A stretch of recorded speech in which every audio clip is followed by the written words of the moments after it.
성경에 등장하는 영적인 이야기가 너무 추상적이라고 생각하십니까? 저도 그렇게 생각할 때가 있습니다. 그러나 그것은 우리가 어떻게 적용하느냐에 따라서 상당히 현실적인 것이 될 수 있습니다. 케네스 코플런드 목사님의 설교 중에 들은 이야기입니다. 미국 중서부에 한파가 몰아닥쳤다고 합니다. 외딴 곳에 살고 있는 어느 가족이 눈이 많이 왔기 때문에 길이 끊어지고 이제 한파 때문에 계속해서 기온이 내려가는데 집 안에 있는 난방시설로는 그것을 감당할 수가 없었다고 합니다. 그래서 집 안의 온도도 점점 내려가기를 시작했습니다. 자칫하면 온 가족이 얼어 죽을 수 있는 그런 위기의 상황이었습니다. 이 집의 주인이 하나님께 기도하기 시작했습니다. 왜냐하면 상황이 너무 위급해 보였기 때문입니다. 이 사람이 방언으로 기도하기를 시작하다가 자신의 방언을 스스로 통역을 했습니다. 그랬더니 자기 입에서 이런 말이 나왔다고 합니다. 지난 여름에 뜰에 물 주던 호수가 어디 있느냐?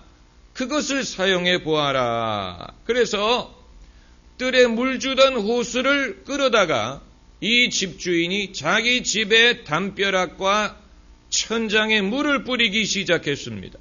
그랬더니 기온이 하도 낮았기 때문에 물을 뿌리자마자 얼음이 돼버렸어요.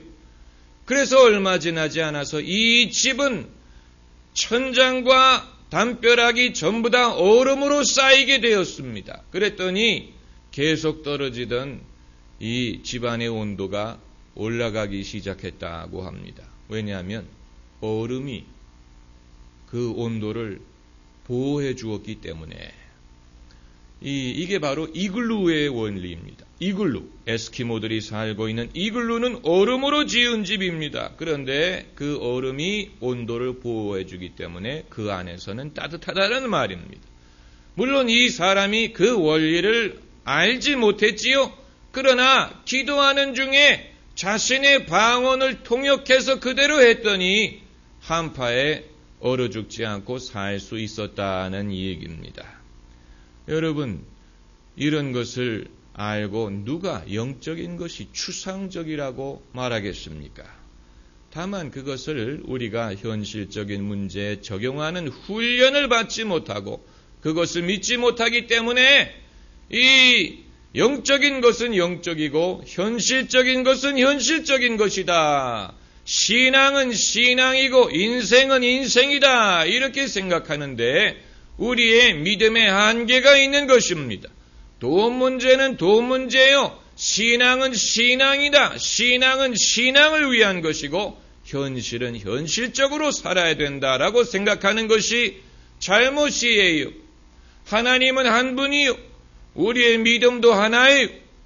그러므로 하나님을 마음을 다하여 힘을 다하여 목숨을 다하여 사랑하라는 말은 하나님께서는 우리의 인생의 한 영역만을 다스리는 분이 아니고 돈 문제든 건강 문제든 결혼, 가정, 자녀, 사업, 신앙 모든 부분을 하나님께서 인도해 주시기 때문에 그것을 하나님께 맡기라는 것입니다. 할렐루야.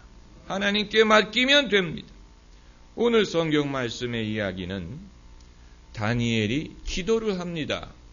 그런데 그 기도의 응답이 오지를 않습니다. 그래서 그가 21일 동안을 금식하면서 기도했다고 했습니다. 21일이 끝나는 날 마침내 응답이 도착합니다. 하나님의 천사가 그에게 찾아와서 지난 21일 동안 어떤 일이 벌어지고 있었는지를 설명합니다.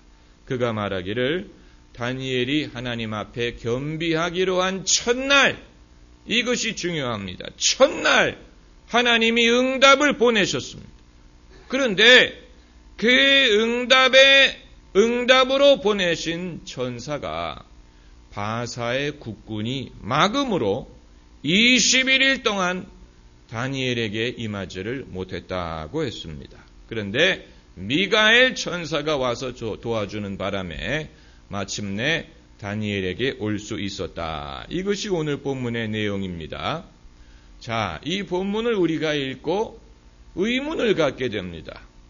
첫째는 천사를 내가 한 번도 본 적이 없는데 어떻게 생겼을까 하는 그런 호기심을 가질 수도 있지만, 여기에서 우리는 바사의 국군, 바사라는 것은 페르시아를 말합니다.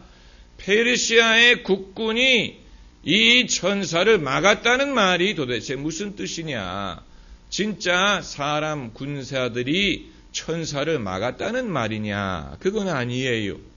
그러므로 이것은 영적인 현상을 말하는 것입니다. 바사의 국군이라는 것은 페르시아 지역을 다스리고 있는 어둠의 권세를 말하는 것입니다. 악령의 세력을 국군으로 보는 것입니다.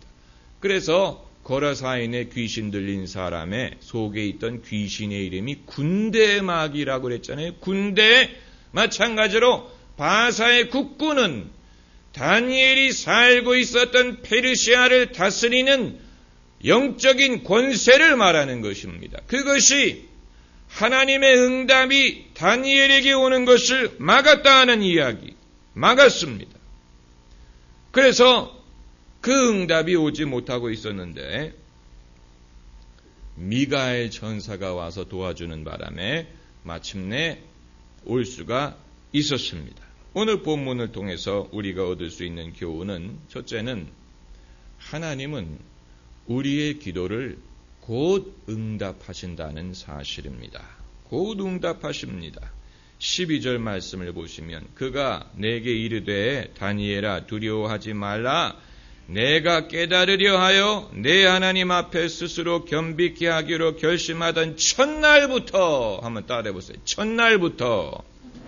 하나님이 사흘을 기다리신 것도 아니고 일주일을 기다린 것도 아니고, 다니엘이 하나님 앞에 겸비하여 기도한 그 첫날 하나님이 들으셨다 그랬어요. 들으신 바 되었으므로 내가 내 말로 인하여 왔느니라. 하나님은 우리의 기도를 곧 들으십니다. 그런데 두 번째로 문제는 도중에 그것을 막는 세력이 있었다는 것입니다. 13절에 그런데 바사 국군이 21일 동안 나를 막았으므로, 영원 무궁토록 막은 건 아닙니다. 제한된 기간 동안에 막았습니다. 그러나 그 기한은 사람이 생각하는 것보다도 긴 기한이었어요. 막았다 그랬어요. 영어로 하면 resist. 2차 세계대전에 프랑스의 레지스탕스가 있었지요. 레지스탕스는 독일에 저항하는 시민들이었습니다.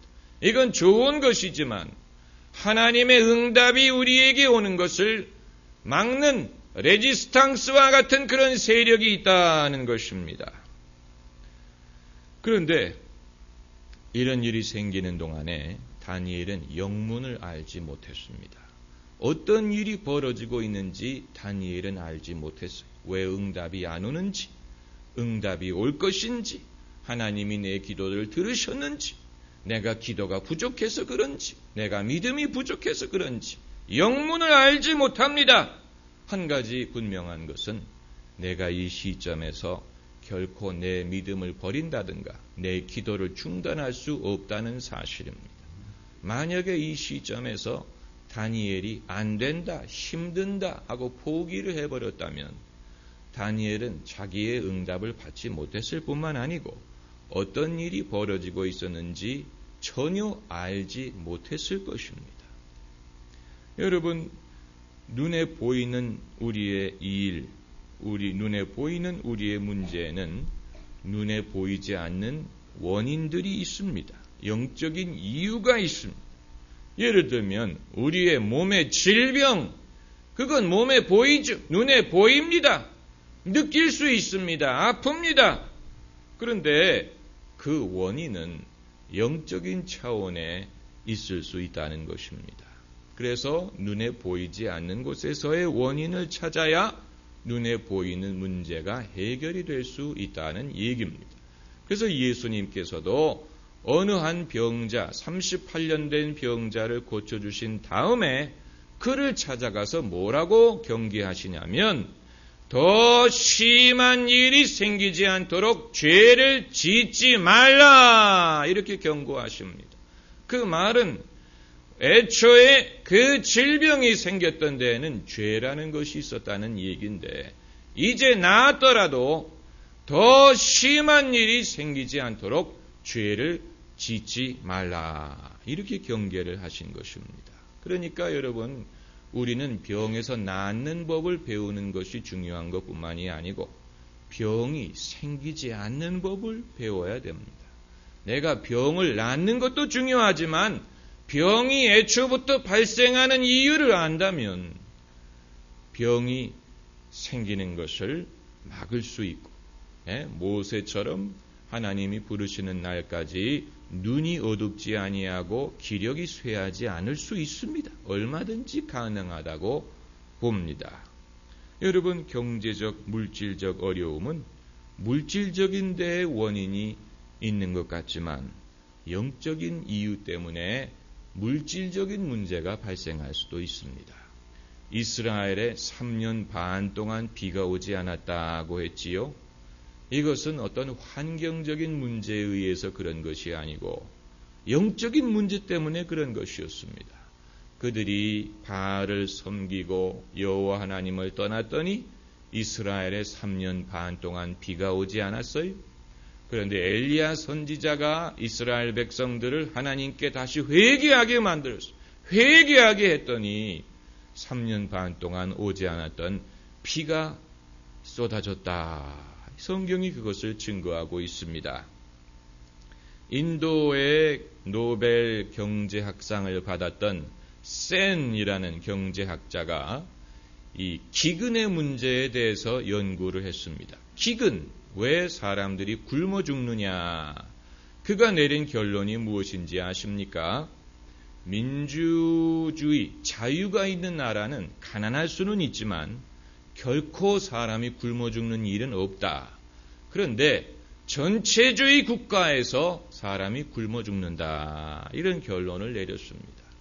여러분, 북한의 기근은 환경적인 이유 때문도 아니고 가난하기 때문도 아니고 결국은 그 제도의 문제가 있는 것이고 도덕적인 문제요, 영적인 문제입니다. 그 민족에게 자유가 없는 것뿐만이 아니고 결국은 그것이 사람들로 하여금 굶어 죽게 만드는 것입니다. 이처럼 물질적인 이 문제에는 도덕적이고 영적인 이유가 있습니다. 그런데 이것을 푸는 과정에는 씨름이 있습니다.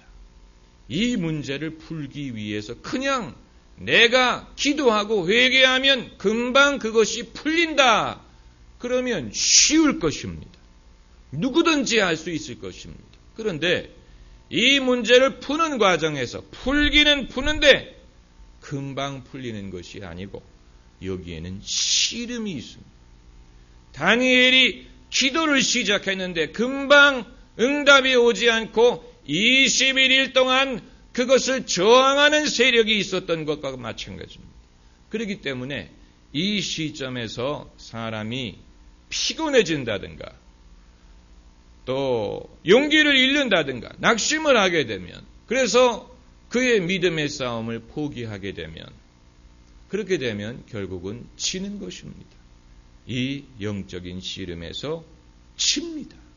그렇기 때문에 우리는 믿음도 있어야 되지만 그것을 지탱해 줄 수 있는 인내, 투지, 용기 이런 것이 반드시 필요한 것입니다. 저는 스포츠맨십이 인격 발달에 도움을 준다고 생각을 합니다. 그래서 영국의 귀족 학교에는 반드시 교과 과정에 운동이 포함이 되어 있지요. 운동을 통해서 우리는 팀워크를 배우고 페어 플레이를 배우고 그리고 인생의 문제를 극복하는 법을 배웁니다. 여러분 권투, 저는 권투에서 우리가 배울 수 있는 것이 많다고 생각을 합니다. 권투가 힘든 운동이지요. 그런데 권투를 하는 사람 치고 왜 때려? 이렇게 말하는 사람 없습니다. 왜냐하면 권투는 내가 때리기도 하고 맞기도 하는 운동이기 때문에 권투 선수 치고 한 대 얻어맞고 나서 왜 때려? 이렇게 말하는 사람 없습니다. 엄마, 제가 나 때렸어. 이렇게 말하는 사람 없습니다. 맞는 것은 당연합니다. 그런데 인생에서도 누가 나를 비난한다든가 나를 핍박한다든가 싫은 소리를 한다든가 섭섭한 일이 있을 때 저 사람이 왜 그래? 이렇게 생각하는 사람은 인생을 좀 잘 모르는 것입니다. 세상은 권투 시합과 같아서 나를 때리는 사람이 있습니다. 세상에는 그런 일이 생깁니다. 그걸 이상하게 생각하면 안 돼요. 성경 말씀에도 너희를 시험하려는 불같은 시험을 이상하게 생각하지 말라 그랬어요. 세상에 있는 너희 형제들이 동일한 고난을 당하는 줄을 알아라 그랬습니다. 그러므로 이런 일이 생길 때 왜 나에게 이런 일이 있느냐라고 생각하면 그 문제를 결코 극복할 수 없습니다. 살다 보면 이런 일이 생긴다. 그걸 당연하게 생각하고 그걸 이상하게 생각하지 말고 그것을 극복하는 법을 배워야 됩니다. 그리고 운동을 통해서 우리가 또 하나 배우는 것은 그것을 끝까지 마치는 것입니다. 운동은 여러분, 축구 경기는 지금 지고 있다고 해서 그만둬. 그래서 아예 후반 15분 남았는데 그냥 경기 중단. 그런 사람 없어요. 치고 있다고 하더라도 전반 45분, 후반 45분 끝까지 뛰어야 됩니다. 그래야 유니폼을 서로 바꿔 입을 수 있습니다. 여러분, 마라톤 경기를 할 때 1등하는 선수도 박수를 쳐주지만 마지막으로 골이 나는 선수도 박수를 쳐줍니다. 그 이유는 그 선수가 도중에 중단하지 않고 경기를 마쳤기 때문입니다. 그걸 귀중하게 평가해 주는 것입니다. 마지막으로 들어왔을지라도 이 마라톤 얼마나 힘든 경기입니까? 그걸 중간에 포기하지 않고 끝까지 뛰었다, 마쳤다. 그걸 축하해 주는 것입니다. 우리의 인생도 그렇고 신앙도 그렇습니다. 사도 바울이 말하기를 내가 이 경주를 마치고 내 믿음을 지켜고 선한 싸움을 싸웠다. 이렇게 말한 여러분, 그렇게 고백할 수 있는 사람이 많지 않아요? 이 경주를 잘 하는 것도 중요하지만 마치는 것이 중요합니다. 그렇기 때문에 다니엘은 응답이 언제 올지는 알 수 없었어요. 왜 응답이 지체하는지도 몰랐어요. 그러나 그는 응답이 올 줄로 믿었고 하나님을 의지했고 그리고 그의 기도를 멈추지 않았습니다. 그것이 다니엘이 눈에 보이지는 않지만 그 주변에서 일어나고 있는 영적인 전쟁에서 승리할 수 있었던 비결인 것입니다. 그가 인내하고 믿음을 지켰기 때문에 결국은 저항하는 세력이 무너지고 하나님의 응답이 마침내 임할 수가 있었던 것입니다. 이것이 승리예요. 승리. 저희 아이가 이지라는 어학원을 다니는데 공부가 굉장히 어려워요. 그래서 저희 아이의 말이 이지가 아니고 하드다. 이렇게 말을 하던데 여러분, 하나님은 우리에게 이지한 인생을 약속하신 적이 없습니다. 성경 어디를 보아도 하나님이 우리에게 쉬운 인생을 약속하신 적이 없습니다. 쉬운 해결책을 약속하신 적이 없습니다. 하나님은 그런 약속하신 적이 없습니다. 너희가 나를 믿으면 인생이 쉬워지리라 이런 말씀하신 적이 없습니다. 성경에 등장하는 모든 믿음의 사람들은 힘든 삶을 살았어요. 어려운 삶을 살고 그 가운데 믿음을 지켰습니다. 그렇기 때문에 그들의 믿음은 강인한 믿음, 쉽게 무너지지 않는 믿음, 쉽게 포기하지 않는 믿음, 시련을 극복할 수 있는 믿음, 이것이 능력이 있는 믿음, 응답받는 믿음입니다. 할렐루야. 기도하십시오.